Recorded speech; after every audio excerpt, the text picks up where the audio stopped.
The morning fog sat low over the county road, like it always did in late October, pressing down on the fields and the fence posts and the rusted metal rooftops of the old barns that dotted the valley. A man drove through it slowly, his truck so old, the heater only worked if you kept one hand pressed against the dashboard vent. The windshield fogged from the inside almost as fast as he could wipe it clear. He did not hurry. He had learned long ago that hurrying through fog only brought you to trouble faster. He was past 70, though you might have guessed older from the way he moved. Careful, deliberate, each step placed like a man who had learned to distrust the ground beneath him. His hands were large and knotted, the kind of hands that had spent decades in soil and cold, and the grip of tools that did not always cooperate. A faded denim jacket hung from his shoulders, washed so many times the color had retreated almost completely to the seams. On the seat beside him sat a folded paper, handwritten directions to a livestock auction 2 counties over, copied from a notice pinned to the bulletin board at the feed store. He had not told anyone where he was going. The farm he left behind him was small by any measure that mattered to the county. 40 acres, most of it either rocky or prone to flooding in spring. A weathered barn that leaned slightly to the north and had been leaning that way for longer than most people in town had been alive. A chicken coop, half empty now. A garden that produced well in good years and stubbornly in bad ones. And a single-story house with a covered porch where he sat most evenings in a wooden chair, watching the light go out of the sky the way a man watches something he has no intention of turning away from. He had buried his wife 4 years back, in the small cemetery behind the Baptist church on Route 9. Since then, he had kept the farm moving through habit more than hope. The pension check came once a month, just enough to cover the essentials if he was careful. And he was always careful. He had not been careless with anything in a long time. The notice at the feed store had been brief. Livestock auction, Saturday. Miscellaneous animals, end of season clearance. And at the bottom, almost an afterthought, written in smaller letters, goats, unusual stock, price to move.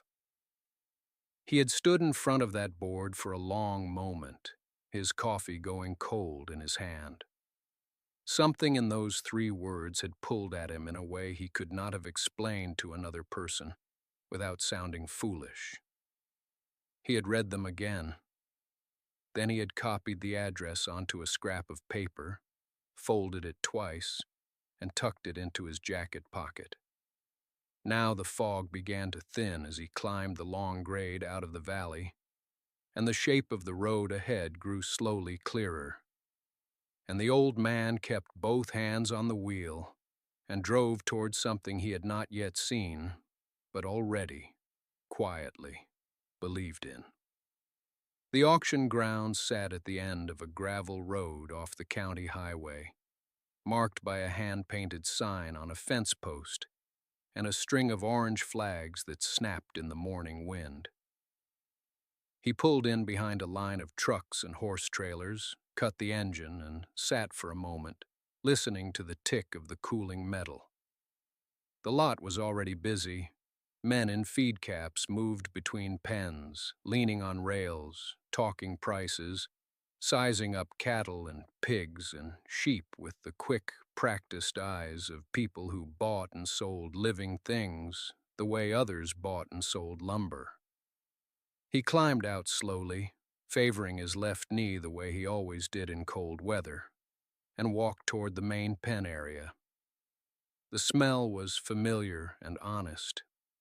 Hay and mud and animals, with wood smoke threading through from somewhere beyond the main barn.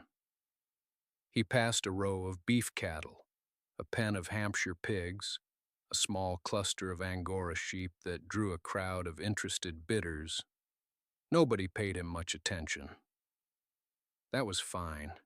He had never needed attention to move through a space. He found them near the back. The pen was set apart from the others, partially screened by a rusted corrugated panel that had been leaned against the fence, as if whoever arranged the lot had wanted to put some distance between these animals and the rest. There were 11 of them. They stood close together near the center of the pen, their pale, loose-skinned bodies pressing into one another for warmth. Their coats were thin and uneven, almost absent in patches, and the exposed skin beneath showed a strange pink-gray color that looked wrong against the muddy backdrop of the auction grounds. They were not the kind of animals that made people stop and admire. They made people stop and squint. He rested his forearms on the top rail and looked at them for a long time. A man in a green canvas jacket stopped beside him, glanced into the pen, and made a short sound that was not quite a laugh. "Ugly things," the man said, not meanly, just stating what seemed obvious to him. "I've seen worse," he said. The man looked at him, then back at the goats, then shrugged and moved on toward the sheep. He stayed at the rail. One of the goats, a mid-sized female with a slightly crooked ear, had lifted her head and was looking back at him with steady, pale gold eyes. She did not flinch or skitter. She simply looked, the way animals sometimes do when they have given up expecting much and are waiting to see what the next thing will be. He recognized that look. He had worn something like it himself, in other places, in other years. He checked his jacket pocket. The scrap of paper was still there. He unfolded it, read the lot number he had written beneath the address, and folded it back. The auction was set to begin in 20 minutes.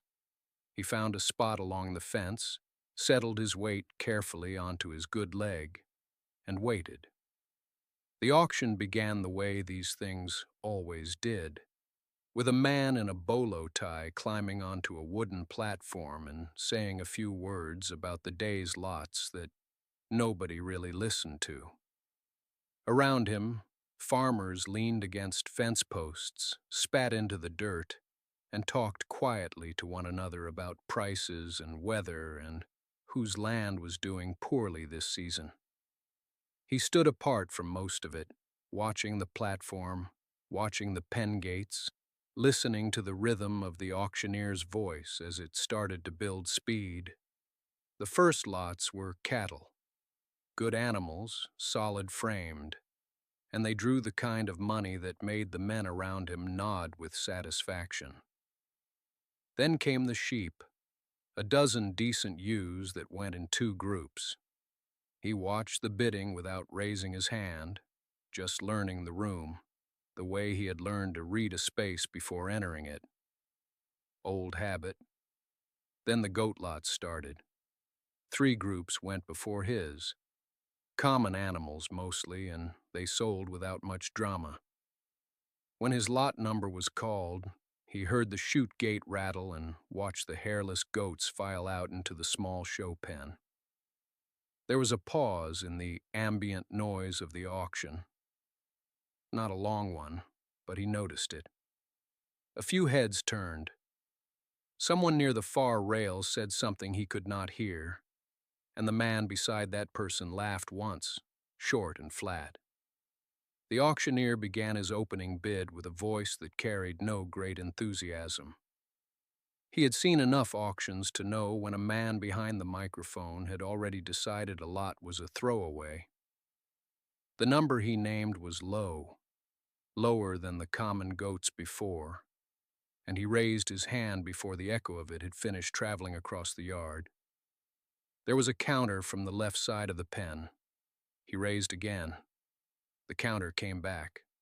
He raised a third time, and this time there was a pause, and then silence. He had it.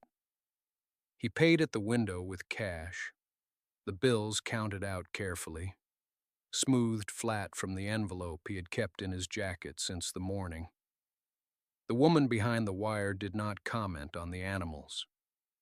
She stamped his paperwork, slid his copy under the window, and moved to the next buyer. He walked back to the pen and stood at the gate while the yard hand opened it for him. The goats shifted at first, uncertain, but they did not bolt. The crooked-eared female from before was among them. She was watching him again with those pale gold eyes. He had borrowed a trailer from his neighbor down the road, an older stock trailer that had hauled cattle for 20 years and still smelled like it. He walked the goats into it in 2 small groups, quiet and easy, no hurry, no noise. The yard hand said nothing, just watched with the expression of a man who had seen stranger things and stopped bothering to say so. He latched the trailer doors, checked the hitch twice the way he always checked things twice, and walked around to the driver's side. The lot numbers on his paperwork read 7 animals. He had counted 8 going in. He stood at the driver's door for a moment with his hand on the handle, not moving. 8 going in, 7 on the paperwork. He thought about that for a few seconds. The way he always thought through things he could not immediately explain. Slowly, without panic, letting the fact sit in front of him until it showed him its shape. He walked back to the trailer and counted again through the slat boards. 8 animals, no question. He could see the crooked-eared female near the back, standing apart from the others the way she always seemed to stand apart.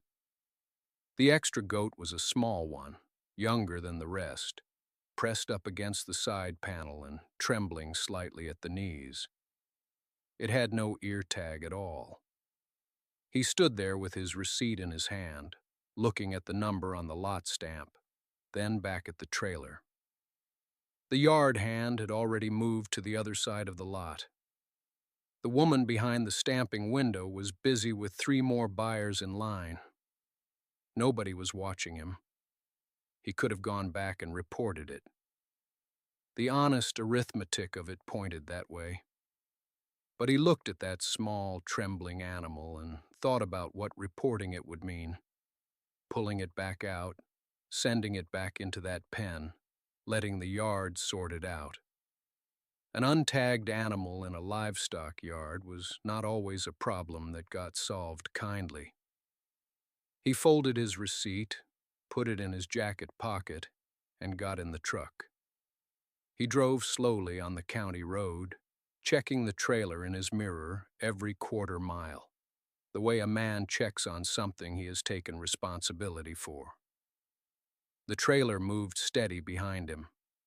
The afternoon light was long and pale across the fields on both sides of the road, and the shadows of the fence posts stretched out thin ahead of him like they were pointing the direction home.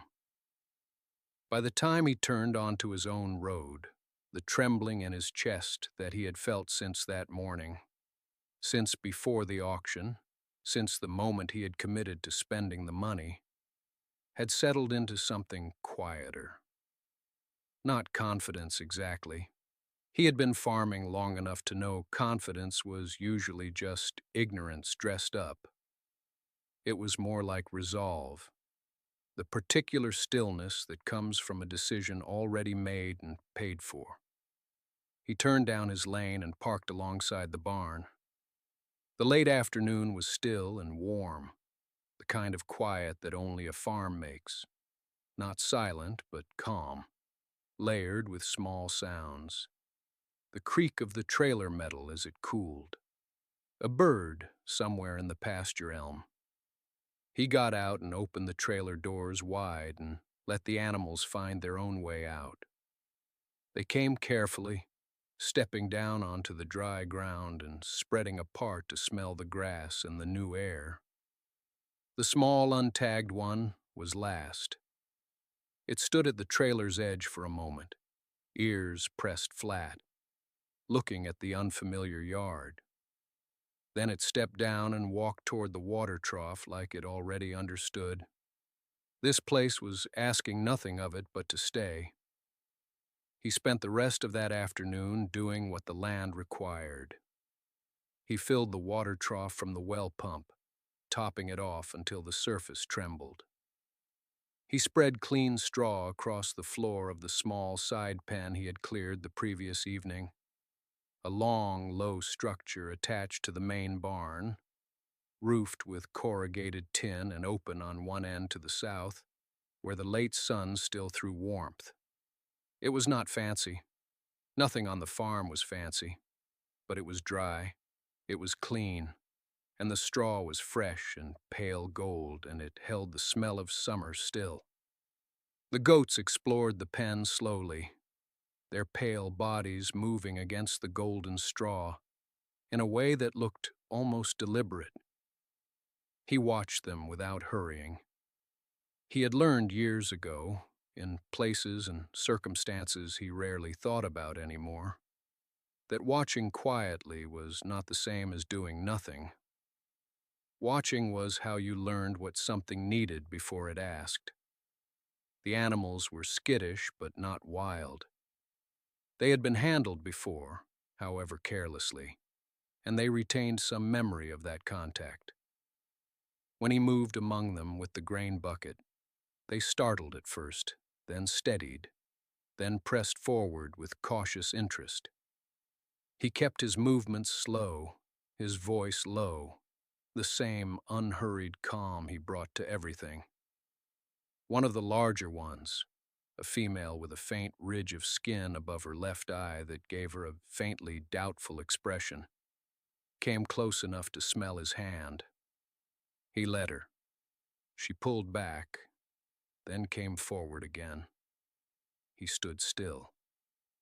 After a while, she pressed her nose against his palm. Not eating, just confirming something.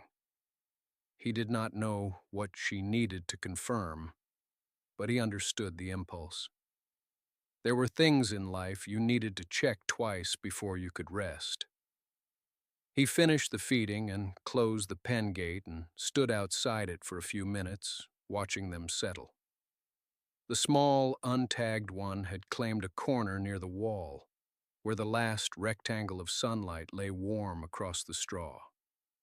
It stood in that patch of light with its eyes half closed and its ears still. Not happy exactly. Animals did not do happy the way people imagined. But something in its posture said, "This will do for now." That was enough for him. He walked back to the house as the light dropped below the tree line and the temperature began to fall the way it did in September.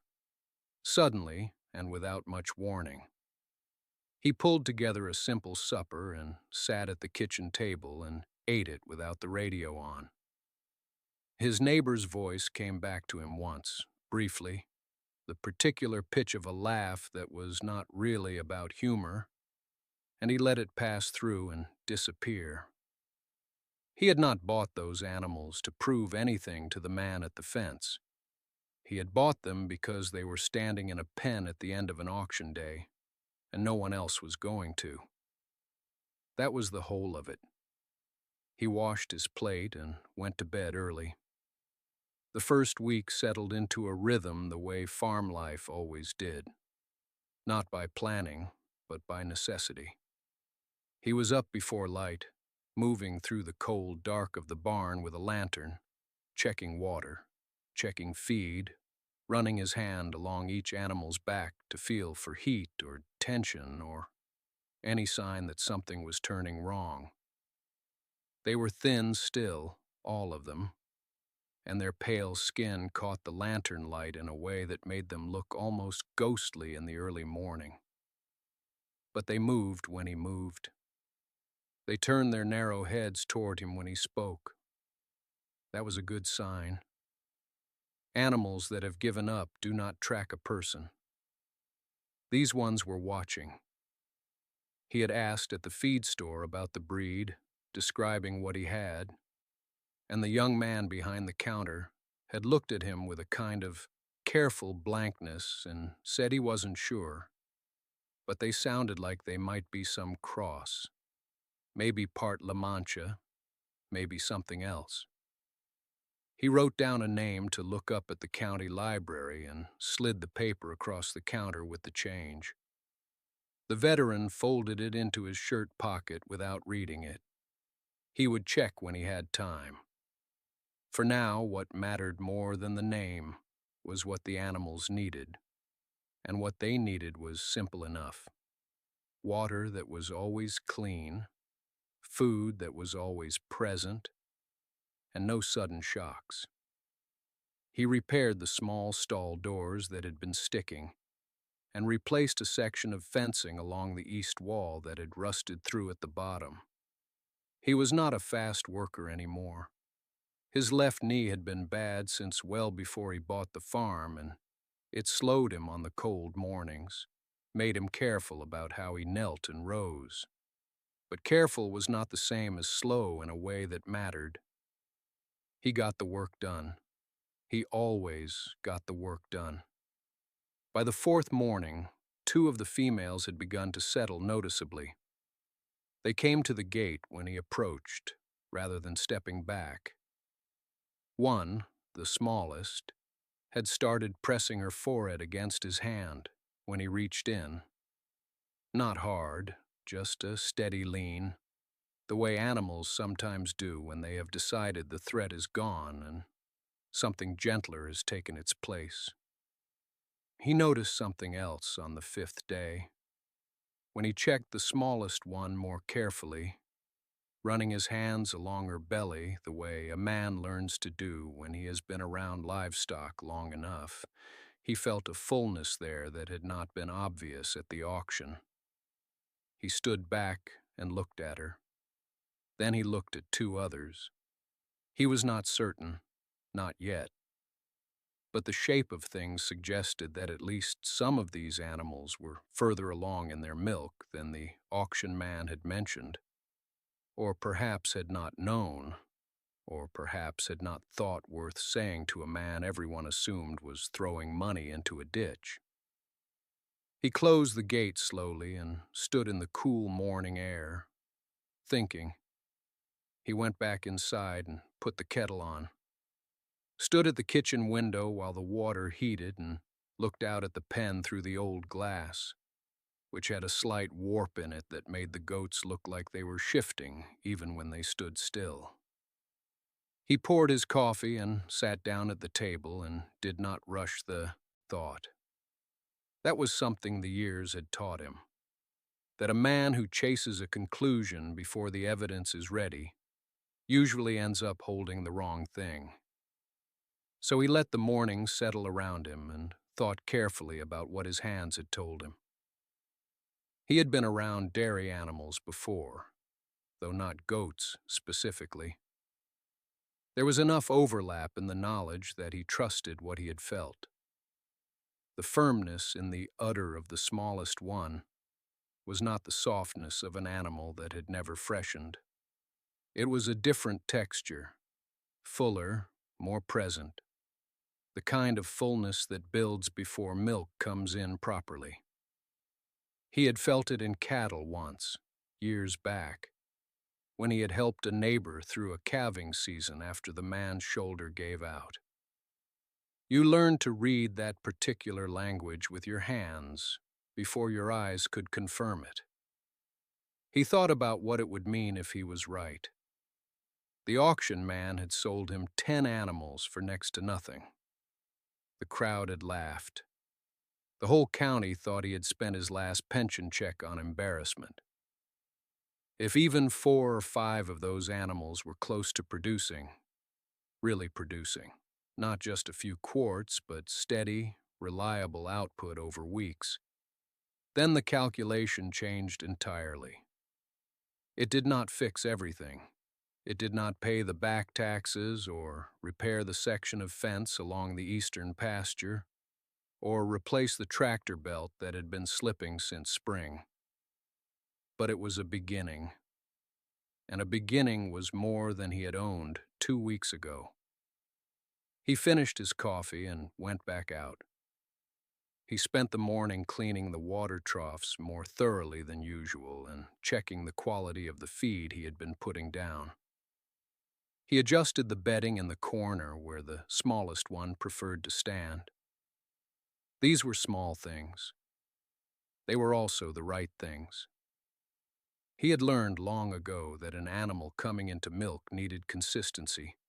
Same sounds, same hands, same routine, day after day, so the body could stop spending its attention on wariness and put it somewhere more useful. By mid-morning, he had made a decision. He drove into town in the old pickup, the tailgate rattling over the county road, and stopped at the feed store on the edge of the main block. He bought a small supply of grain supplement specifically suited for milk production, the kind that cost more per bag than the standard mix. He paid without hesitation, even though the number at the register was one he would feel by the end of the month. The man behind the counter looked at the bags and then looked at him. Didn't say anything, but the look said enough. He loaded the bags himself and drove back. The supplement made a difference within the first week. He noticed it not in any dramatic way. No single morning where he walked into the barn and found something transformed. It was quieter than that. A gradual deepening. The animals began holding their weight more evenly. The hollow look that had sat behind their eyes in those early weeks softened into something steadier. And the milk, which had been coming in modest but reliable amounts, began to increase. Not by flood, by increment. A little more each day, enough to notice if you were paying careful attention, which he was. He had found 4 old glass jars in the back of the machine shed, left over from years before, when his wife had done her canning in late summer. He washed them thoroughly, dried them by the wood stove, and began filling them. The first full jar he set on the kitchen table and looked at it for a long time before he did anything else.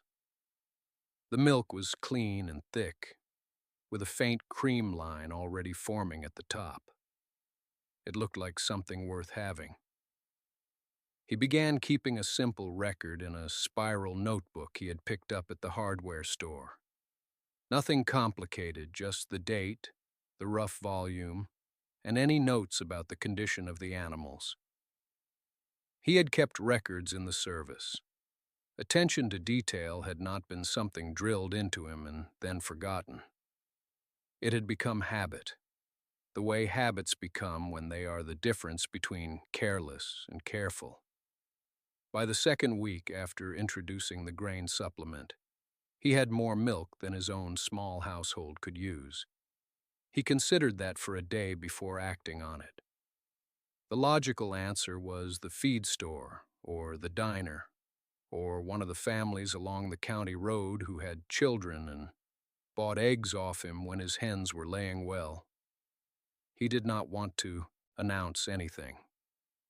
He did not want to stand in the street and make a case for himself. He decided simply to let it be known that he had milk available, and let people come to him or not. He mentioned it once to the woman at the diner counter when he stopped in for coffee on a Thursday morning. He said it plainly, that he had fresh goat's milk if anyone was interested. Clean glass jars, fair price. She looked at him with a kind of cautious interest and wrote it on the small notepad she kept behind the counter. He left his phone number, the landline, and went home. He did not expect much from it immediately. He was not a man who expected quick returns. He had planted seeds in harder soil than this and waited longer for smaller signs. But when he pulled into his gate that afternoon, there were already 2 vehicles parked along the road that he did not recognize. And by the time he reached the barn, He could hear footsteps on the gravel behind him. He turned around slowly. Two women stood at the edge of the gravel, one holding a canvas bag, the other with her hands folded in front of her like she had walked into a church and was not quite sure of the rules. He nodded at them, and they nodded back. He asked them inside the gate, and they came forward carefully, looking around at the pen, at the pale goats moving along the fence line in the late afternoon light. One of the women said she had heard about the milk from the diner. She said her husband had a stomach that did not sit well with regular milk anymore, that the doctor had mentioned goat's milk might be easier on him, but that she had not been able to find any close by. She said it quietly, like she was explaining herself, like she needed him to understand she was not there out of curiosity, but out of real need. He told her he understood. He went to the barn and brought out 2 jars he had filled and sealed that morning. He set them on the fence post and told her the price. She did not haggle. She counted the money from her purse and handed it to him carefully, and took the jars with both hands. The other woman asked if she could come back next week. He said she could. That was how it began. Not with a speech or a sign or an announcement pinned to the bulletin board at the feed store. It began the way most real things begin. One person telling another, a small need meeting a quiet supply, 2 strangers standing at a fence in the late afternoon doing simple business with each other. By the end of that first week, he had sold every jar he had. He had not planned for that.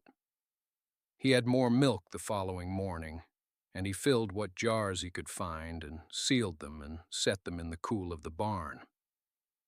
By the time the second week began, he had a small, steady rhythm going. People called the landline now.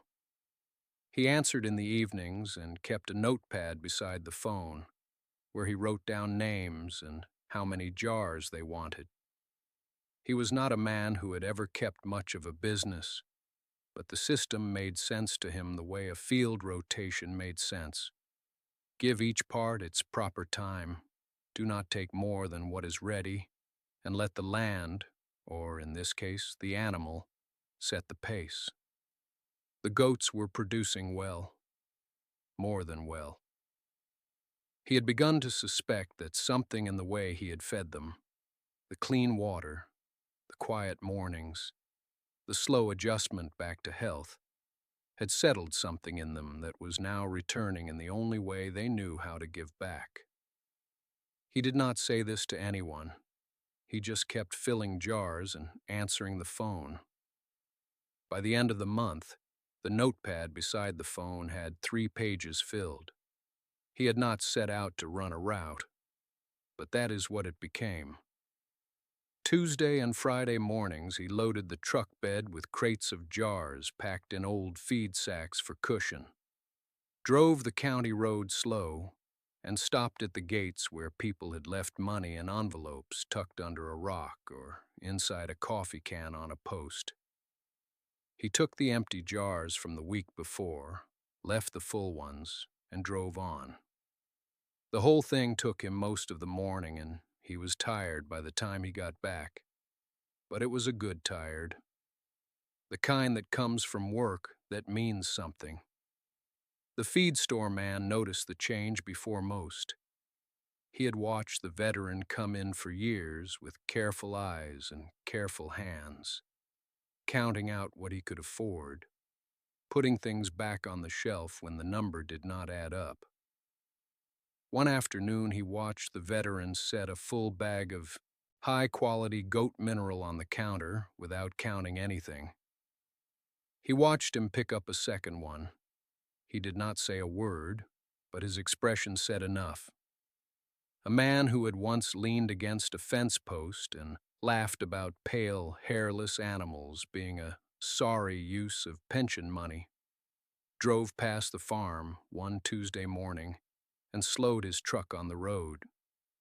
The gate was open, and the veteran's old pickup was pulling out, crates in the back, jars catching the early light. The man on the road sat there a moment, then drove on. He did not stop. He did not say anything that day. But a week later, he called the landline. He asked about milk. The veteran wrote his name down on the fourth page of the notepad. There was an evening near the end of that month when the veteran sat on the old wooden step outside the barn after the animals had been settled. The sky was going orange above the tree line, and the goats were quiet inside. He could hear them shift now and then, a soft sound, the kind of sound a barn makes when everything in it is resting easy. He looked out at the pasture where the grass had started to come back in the spots that had been worn bare. He looked at the old fence he had patched twice and would need to patch again before winter. He did not feel like a man who had won anything.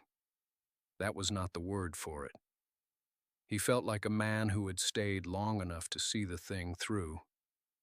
He had not been smart or lucky. He had just not left. He had looked at something everyone else had looked away from, and he had stayed.